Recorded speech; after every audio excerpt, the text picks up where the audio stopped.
Hi అండి, నేను మీ ధనుష్ వంటిల్లు. సో ఫ్రెండ్స్, ఈరోజు మనం బెండకాయ వేపుడు అనేది చేసుకోబోతున్నాం.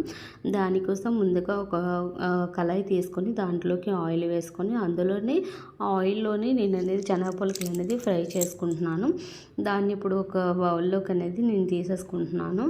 ఎందుకంటే మరీ అంత మాడిపోకుండా చేసుకోండి, బాగుంటాయి శనగపలుకులు అనేవి. ఇప్పుడు ఆ వేడి ఆయిల్లోనే నేనైతే బెండకాయ కూడా వేసేసుకుంటున్నాను. చిన్న చిన్న పీసెస్లా కట్ చేసుకోవాలన్నమాట. అప్పుడే బాగా ఫ్రై అవుతాయి. ఇందులోకి కొద్దిగా గడ్డపు తీసుకున్నాను, మరి కొద్దిగా పసుపు అనమాట. ఇప్పుడు దాని అంతటిని బాగా కలుపుకోవాలి. కలుపుకొని కొద్దిసేపు మూత అనేది పెట్టుకోవాలి. సో చూస్తున్నారు కదా, మధ్య మధ్యలో తీసి కలుపుతూ ఉండాలన్నమాట. సో మనకి ఫైనల్గా వచ్చేసి ఇలా రెడీ అయిపోతుంది బెండకాయ ఫ్రై అనేది. మరి అంత మాడబట్టకండి, అలా అయితే బాగోదు. ఇప్పుడు అందులోకి కొద్దిగా ఆయిల్ తీసుకొని ఒక 3 నుంచి 4 వరకు పండుమిర్చి, కొద్దిగా కరివేపాకు, కొద్దిగా ఎల్లుల్లిపాయలు అవన్నీ వేసేసుకొని మనం ఫ్రై చేసి పెట్టుకున్న బెండకాయ కూడా వేసుకోవాలి.